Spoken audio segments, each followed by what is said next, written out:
Hello everyone, in today's video I'm going to explain you how to connect TradeLocker to TradingView.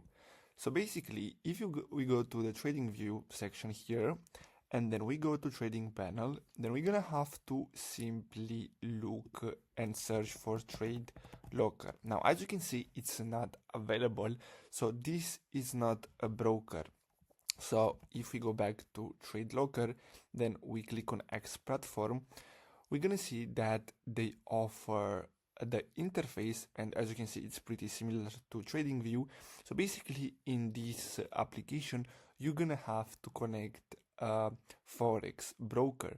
So TradeLocker is not a broker, and on TradingView you can only connect brokers.